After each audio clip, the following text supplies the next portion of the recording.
Hello my friends, and welcome to Abyssal. Abyssal is a game that's been recommended to me a whole lot of times, especially after the slew of platformers that I've been playing relatively recently, and so because of that, I took a look at it. About halfway through the game, I decided I was probably going to make a game review on it, and then when I got to the end and learned that it wasn't finished, I had some second thoughts. At the end of the day, I'm doing sort of a mini review, because generally speaking I don't like to do reviews on games that, well, aren't done, but in this case, I think I should anyway. That being said, before I start, I want to show off some cool fan art that somebody sent me. It's always heartwarming to see the kinds of things that people put together for me, and so because of that, I wanted to show it off. This was sent to me by Marshy from my Discord DMs. Huge shoutouts to them, and if you have fan art and whatnot and you want me to show it off in a video, feel free to send it to me and I'll put it at the beginning of some of these videos. Anyways, with that being said, we're going to be moving into the first section of the video, and that's going to be talking about the tutorial and the new player experience.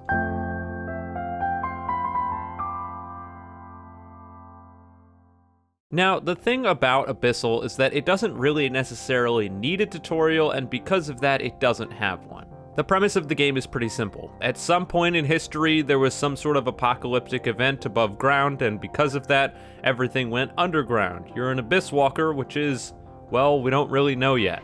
But regardless, your goal is to go from the very bottom of these floors up to the surface of the planet. An interesting premise and a goal at the end of the day.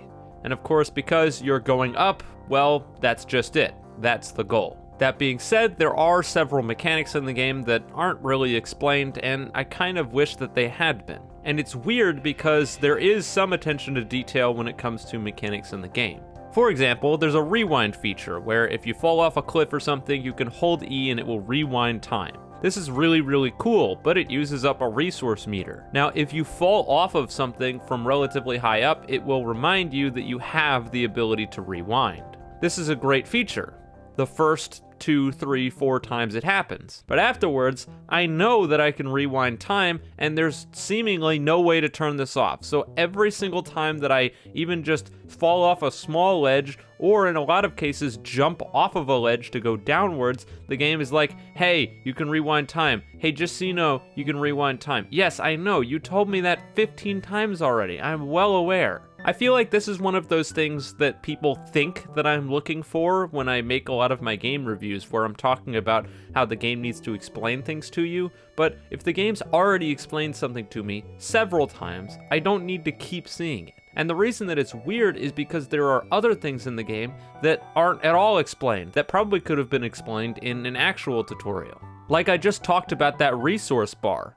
At the top right, you have a little circle, and when you rewind time, it unfills the circle. Now, when you're first starting out the game, it's unclear what happens when the circle runs out, and it doesn't seem to recharge. So my assumption was that I had to get to some sort of point where I could recharge the circle. But it turns out that that's not the case. The way it actually works is when you run out, it just takes away one of your little energy points. You are going to get thousands of these, which means that there's basically zero reason to not always use the rewind. If you fall off of something, you might as well rewind because the punishment is basically non-existent. And that's something that we will be talking about in the next section, talking about gameplay. But regardless, the fact that this isn't explained is just kind of strange. The same thing goes for later on in the game when you unlock the ability to have a witness. A witness is basically this little orb that follows you around, and you can level it up in order to obtain abilities, things like being able to dash or jump a lot higher. Now, the thing is, if you manage to bypass the area near the beginning where you can store the witnesses, if you buy another witness later on, it will seem as if your witness was just eaten and gone. Which, if that did happen, that would be really shitty. It's not, but you could be very easily led to assume that's what happened. Overall, none of this is game-breaking per se, but it's all just questionable decisions when it comes to portraying information to the player.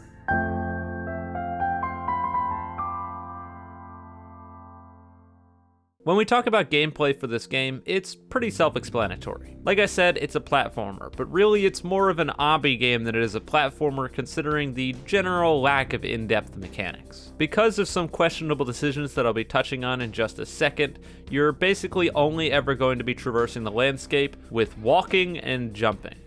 That's pretty much it. And so because of that, it gets relegated to obby game status for the most part. Now, as I alluded to earlier, there are abilities in the game, and they're all unlocked via leveling up a witness. At the beginning of the game, you're given a witness for free. I personally picked the witness that would have the dash ability because I felt like that would be the most helpful. I proceeded to use the dash and then realized that it used some of my abyssal energy meter, which worried me because again, at that point in the game, I didn't understand that I could just spam the meter. Eventually, I did figure that out, but then it led to more questions rather than answers. It was almost like a Tower World situation all over again, where they have these big towers and you're supposed to walk all the way up them, but what's even the point of having the tower to begin with if the margin for error is literally infinite?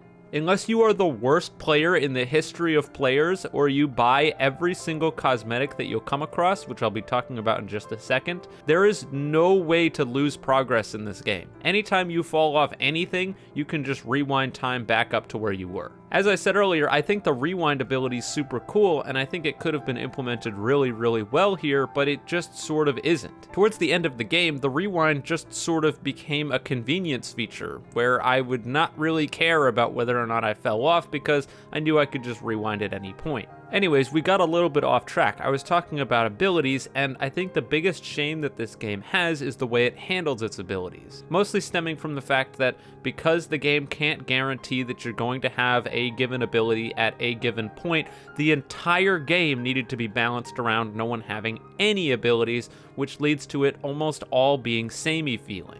And that sucks when the bones are there to have an interesting mechanically based, ability based game. If when you got to the first section of the game where you got your first witness, it automatically made you get the dash witness, and then you just had that for the rest of the game, then there could be obstacles that required you to use the dash. But because somebody might pick the moon jumps instead of the dash, they can't do that. Overall, it just seems like a huge missed opportunity and leads to gameplay becoming more stale than it probably otherwise should have.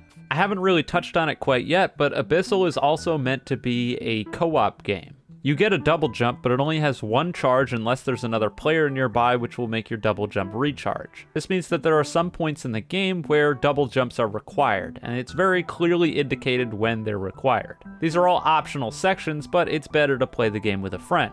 That being said, there is an ability in the game called high jump, and when I saw that on a witness, I bought it, assuming that I would be able to use it to potentially bypass these co-op areas by doing it solo. Unfortunately, because the witness levels up so extremely slow, I ended up finishing the entire game that currently exists without ever even unlocking the high jump. And so I spent the whole game without any abilities, and that just sucks. And all of these points are sort of further emphasized by the way that cosmetics are handled in this game. So the way that you get cosmetics is that you complete different parkour challenges, and when you get to the top or just find them in shops, you can use your abyssal energy in order to buy the cosmetics. Now, you may be questioning, wait a minute, isn't that abyssal energy the stuff that I'm going to use my powers? And the answer is yes. This seems like a really strange and backwards system to tie these two completely different aspects of the game together for, well, seemingly no reason at all. Not only that, but in order to progress to the next floors once you actually get there, you need to open the door, and the door requires you to have echoes. Echoes are almost always off the beaten path, and so you need to do separate things in order to get through the doors. Now, this doesn't make sense for a variety of reasons, but the biggest reason is that it can be incredibly frustrating sometimes when you see something off the beaten path, you climb all the way up there, and instead of an echo, you get a cosmetic. Well, I don't want the cosmetic. I came up here because if I didn't and there was an echo, I wouldn't be able to progress to the next floor. That sucks. I have to question why you even need echoes in order to get to the next floors anyway, as if you progressed all the way up through the entirety of the floor and got to the door, I feel like there's no reason you shouldn't be able to go through. Thankfully, it never happened to me, but what if you went through this entire level, you got to the top, and it said, hey, you need an echo, you didn't have enough, and then you had to backtrack through the whole level? That would be asinine. Overall, when it comes to all of this stuff, I think it could have been worked out with some design decisions that were made before development that just weren't very well thought out. If, when you got to the bottom of the floor, there was a singular circle that you were allowed to use for your rewind, I think that it would make the consequences of falling off the cliffs still very much present, while also having a margin for error because, well, you can still rewind if you have time left. It would make you question whether rewinding is worth it if you fall off a small drop versus a really large one. If you use too many rewinds off of small drops and then you take a really large one and don't have any left, well, better luck next time. And then when you get to the next floor, it refills. As for the abilities, well, I already sort of talked about those, but really at the end of the day, this stuff is so heavily ingrained into the game, I don't really think there's any hope of any of this stuff happening. It's sort of a shame, but it is what it is.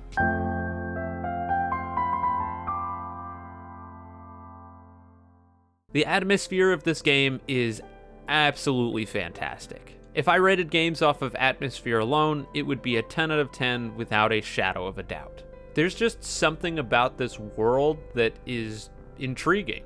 I was invested into playing the game all the way up until the game, and it's part of the reason why I was so colossally disappointed when I ran into a text box saying, "Hey, we're not done." I wanted to know what happened to the world outside, and the idea of climbing up out of the very bottom of this cavern system and getting to the surface, like, how deep does this go? It genuinely made me curious. The game just generally has this sort of dark, foreboding, but also sort of chill cave vibe.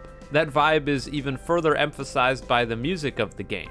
The music I was a little bit torn on because it doesn't really seem to have any reason for playing. Sometimes it'll just pop on and then fade away. That being said, the music for this game fits the vibe perfectly.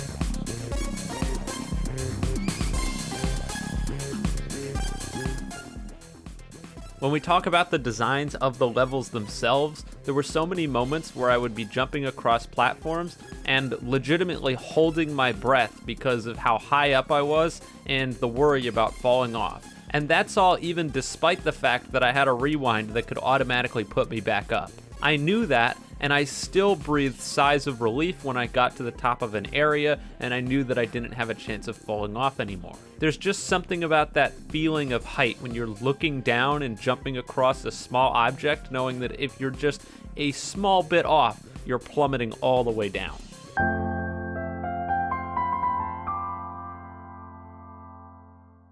So now we come to the conclusion. Overall, what did I think of Abyssal? Well, some of you, after listening to the review, are probably going to think that it's majority negative because I had a lot of complaints. But that's actually very far from the truth. I genuinely did enjoy my time with this game, I just think that it has a lot of design problems. I hope that these design problems can be ironed out, but I'm not necessarily holding my breath. Overall, on the terms of my scale, I think that this game is a very solid 6 out of 10. It's a slightly above average game, and if you've got some time to burn, it's free to play, so you might as well. I know a lot of people are going to be mad about that because 6 out of 10 is considered quote-unquote bad by a lot of game reviewer standards, but you have to understand that I weigh my games on a scale against all games, not just on Roblox. If we were weighing a Roblox game here, it would probably be closer to a 7 or an 8, but that's just not how I do my reviews. Anyways, with all that being said, I am wrapping up here. If you enjoyed the video and the game looks interesting, I recommend you check it out. If it doesn't and you hated my video, I guess you could send a bomb or something. And with all that being said, have a wonderful day or night wherever you are, and I'll see you guys next time.